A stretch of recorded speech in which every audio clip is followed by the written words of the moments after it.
की सामाजिक व्यवस्था, सांस्कृतिक व्यवस्था, शैक्षणिक व्यवस्था और पारिवारिक व्यवस्था को खत्म कर दो, वो देश अपने आप खत्म हो जाएगा। अब यही षड्यंत्र चल रहा है। कैसे चल रहा है? 3 स्टेज पे काम होता है। 25 वर्ष तक की बच्चियों को बिगाड़ने का काम बॉलीवुड अपने टीवी सीरियल के माध्यम से करता है। 25 से 35 वर्ष की शादीशुदा महिलाओं का जीवन और उनके परिवार को बर्बाद करने का काम एकता कपूर जैसी महिलाएं अपने टीवी सीरियल के माध्यम से करती है। और जो नौकरी करती हुई बहन बेटियां महिलाएं हैं, जो कि वर्किंग विमेन है, उनका दिमाग खराब करने का काम ये ओटीटी प्लेटफॉर्म्स अपने वेब सीरीज के माध्यम से करता है। कैसे करता है मैं संक्षिप्त में एक एक उदाहरण देकर आपके समक्ष रखूंगी। और बहुत जरूरी है कि जब हम तो एक साधारण व्यक्ति है, हम संसारिक जीवन में रहते हैं, लेकिन यहां पर जो उपस्थित हमारे संतगण है, महंतगण है, इनके बहुत बड़ा फॉलोअर्स ग्रुप रहता है, बहुत से लोग आते हैं, बहुत सी महिलाएं आती है। ये बात वहां तक पहुंचे क्योंकि वो यहां पर उपस्थित नहीं है, पर हमें पता है कि वीडियो के माध्यम से हमारे संत श्री, हमारे महंत श्री हमारी ये वाणी जो है उन तक पहुंचाएंगे कि कैसे करते हैं। ये एक फिल्म बनाते हैं, 25 वर्ष की तक की बच्चियों को कैसे बिगाड़ना है। हिंदुओं के परिवारों को बिगाड़ने के, तोड़ने के षड्यंत्र चल रहे हैं। और सिर्फ एक हिंदू को नहीं खराब करना है, उसके पूरे के पूरे कुटुंब को बर्बाद कर देना है। तो एक भारत की महिला 2 परिवार को जोड़ती है, मायका पक्ष और ससुराल पक्ष। और हम कहते हैं कि भारत की परिवार व्यवस्था जो है वो मानवता की सबसे बड़ी देन है। तो इसी व्यवस्था को खत्म कर दो। कैसे कर दो? तो ये एक फिल्म बनाते हैं अतरंगी रे। हमारी क्योंकि दीदी भी यहां उपस्थित है जो कि सेंसर बोर्ड में सदस्य है, तो हम इतना उनसे विनती करेंगे कि हमारी ये बात भी उन तक पहुंचाए। सिस्टमैटिकली ये फिल्मों में लड़की दिखाएंगे हिंदू की, लड़का दिखाएंगे मियां भाई का, और उसमें भी दिखाएंगे कि वो लड़का चाहे अनपढ़ हो, चाहे गवार हो, चाहे आतंकवादी हो, चाहे पंचर छाप हो, और वो हिंदू की लड़की चाहे कितनी पढ़ी लिखी हो, लेकिन उसका परिवार जो है वो रूढ़िवादी है, वो रिग्रेसिव है, और उसके सामने यदि वो घोड़ा भी चला रहा है, खच्चर टट्टू भी चला रहा है, तो वो बड़ा प्रोग्रेसिव है, वो बड़ा संस्कारी है। कैसे करते हैं? ये एक फिल्म बनाते हैं अतरंगी रे।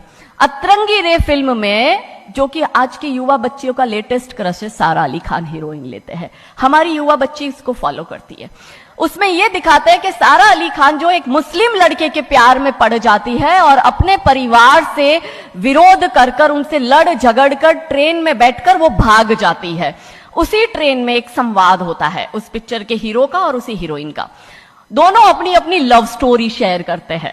तो हीरोइन पूछती है हीरो को कि तुम्हारी लव स्टोरी बताओ। तो वो कहता है कि कल मेरी शादी होने वाली है और लव स्टोरी तो मेरी लव स्टोरी है कि मैंने बचपन से जिस लड़की से प्यार किया, जिसके साथ पढ़ाई की, जिसके साथ मैं बढ़ा हुआ, उसी लड़की से मेरी बचपन की मित्र जो मेरे समाज की है, जो मेरे गांव की है, उसके साथ ही मेरी शादी होने वाली है। तो वो हीरोइन कहती है अरे ये और कोई लव स्टोरी है, ये लव स्टोरी नहीं हो सकती। तो हीरो पूछता है तो फिर क्या हो सकती है लव स्टोरी? तो वो कहती है कि मैंने एक मुस्लिम लड़के से प्यार किया है, मैं ठाकुरों की लड़की हूं, पूरा समाज, पूरा घर, पूरा परिवार मेरे खिलाफ है और मैं उन सबको ठोकर मारकर, उनकी भावनाओं को ठोकर मारकर अभी ट्रेन में बैठकर भाग रही हूं उस लड़के से शादी करने के लिए। और वो हीरोइन वहां पे डायलॉग देती है कि लव स्टोरी तो मेरी लव स्टोरी है कि मैं ठाकुर की लड़की और वो कतई मियां भाई, और ये है असली लव स्टोरी। तब हमारी 13, 14, 15 साल की युवा बच्ची, जिसके शरीर में हार्मोन्स चेंज होते हैं, आकर्षण होता है विपरीत व्यक्ति के लिए, तब वो आकर्षण में ये सोचती है कि हिंदू होके हिंदू बॉयफ्रेंड नहीं रखना, हिंदू होके हिंदू से प्यार नहीं करना। आप इतिहास में छपेगी, आपकी लव स्टोरी तभी बनेगी जब आप किसी मियां भाई से प्यार करेगी और उससे शादी करेगी। तो कैसे सिस्टमैटिकली ये स्लो पॉइजन बॉलीवुड की फिल्मों के माध्यम से फ्रेजाइल माइंड में डाला जा रहा है। और आज देखो कि क्यों समाज में लव जिहाद के इतने केस बन रहे हैं, और उसका सबसे बड़ा और मुख्य कारण बॉलीवुड है, क्योंकि इन बॉलीवुड वालों ने हमारी बेटियों को हादी रानी और रानी चिन्नमा रानी अब्बा का नहीं दिखाया। इन बॉलीवुड वालों ने हमारी बेटियों को करीना खान दिखाया है ताकि वो अपनी कोख से तैमूर और जहांगीर पैदा करे।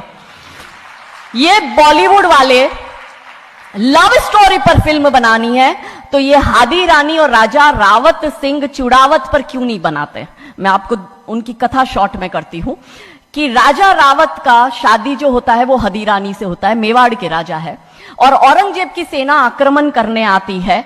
और जब औरंगजेब की सेना आती है तो राजा रावत सिंह का 2 दिन पहले ही विवाह हुआ होता है हादी रानी से। तो राजा जी की इच्छा नहीं होती कि मैं युद्ध लड़ने जाऊं, तो हादी रानी बड़े क्रोधित होते हैं। वो कहते तुम मेरी चिंता छोड़ो, तुम अभी इस मातृभूमि की रक्षा के लिए, इस धर्म की रक्षा के लिए आप युद्ध भूमि में जाओ और आप मेरी चिंता मत करना। यदि आप बलिदान भी हो जाओगे तो मैं प्राउडली अपने आप को आपकी विधवा कहूंगी। तब राजा रावत युद्ध लड़ने जाते हैं।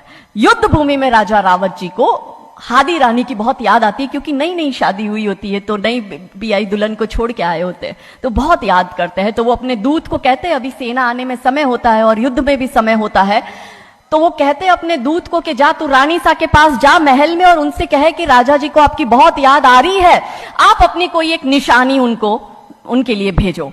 दूत भी बड़ा टेंशन में आ गया कि ये युद्ध भूमि में बैठे और इनको हादी रानी की याद आ रही है, ये युद्ध लड़ेंगे कैसे और जीतेंगे कैसे। पर वो दूत डरते डरते पहुंचा रानी सा के पास और रानी सा को कहता है कि राजा रावत जी ने आपकी एक निशानी मंगाई है, उनको आपकी बहुत याद आ रही है।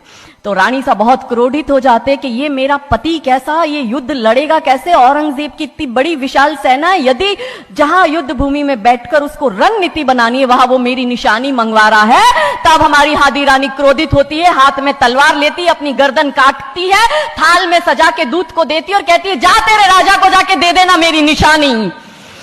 तब वो दूत युद्ध भूमि में जाता है, राजा जी को हादी रानी की निशानी यानी कि उनका कटा हुआ मुख देता है।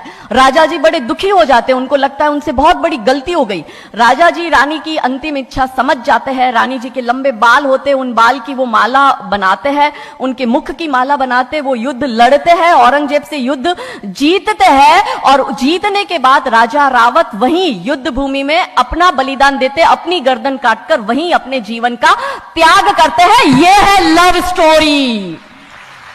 पर बॉलीवुड इस पर फिल्म नहीं बनाएगी कि इतिहास चुराए नहीं है, हमने इतिहास बनाए हैं और लाखों शीश कटे हैं रण में, तब जाके हिंदू कहलाए हैं।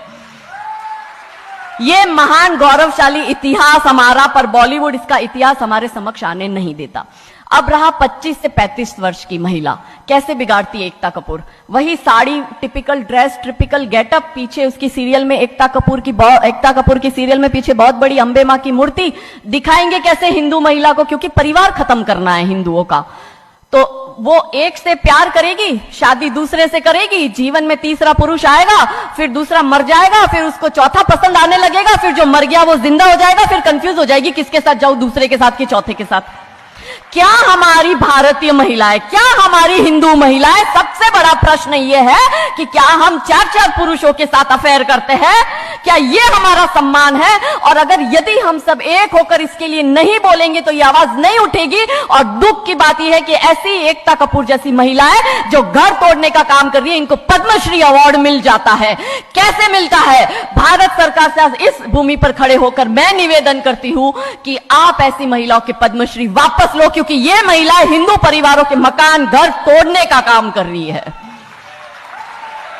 और तीसरा और अंतिम, नौकरी करने वाली बहनों का दिमाग कैसे खराब करना है। तो ओटीटी प्लेटफॉर्म के माध्यम से ये दिखाएंगे कि यदि आप नौकरी कर रही है तो आपके सास ससुर आपके पैर की जूती, आपका पति आपके पैर की जूती। बच्चा पैदा करने के लिए आपको किसी से शादी करने की जरूरत नहीं है, आपको ससुराल व्यवस्था में रहने की जरूरत नहीं है, और आप है फेमिनिस्ट। और स्त्रीवाद का झंडा दिखाकर हमारी बहन बेटियों को एक हाथ में शराब का ग्लास, दूसरे हाथ से सिगरेट फूको, अंग्रेजी में गालियां बको और आप अपने आप को फेमिनिस्ट कहो। क्या यह फेमिनिज्म है भारत की धरती का? ये कभी नहीं हो सकता। रानी चिन्नमा, रानी अब्ब का फेमिनिज्म का उदाहरण है, और दूर जाने की जरूरत नहीं है। हमारी परम पूजनीय दीदी मां साध्वी रितंबरा दीदी मां फेमिनिज्म का सबसे बड़ा उदाहरण हमारे समक्ष है। रानी नायका देवी, रानी लक्ष्मीबाई हमारे लिए फेमिनिज्म का सबसे बड़ा उदाहरण है। तो यहां उपस्थित सभी महानुभावों से हम यही विनती करते हैं कि फिल्म के माध्यम से ड्रग्स, अश्लीलता और गाली गलौच ये दिखाने के सिवाय कुछ नहीं होता। तो हम सब मिलकर एक साथ एक आवाज उठाए कि इन चीजों का बंद होना बहुत जरूरी है, क्योंकि आने वाली पीढ़ियों को बर्बाद करने का काम ये लोग अपने टीवी सीरियल और फिल्मों के माध्यम से कर रहे हैं। और क्योंकि शुरुआत भगवान राम जी के नाम से करी थी, तो अंत भी हम भगवान राम जी के नाम से करना चाहेंगे कि कौन है राम। राम जो है चेतना है, बिंदु है, बिंदु जिससे प्रस्फुटित है तेज, तेज जो कि इस समस्त सृष्टि की रचना की कल्पना का हेतु है, अनाम है, अनाम जो है पंक्ति में प्रथम, प्रथम है धर्म धैर्य का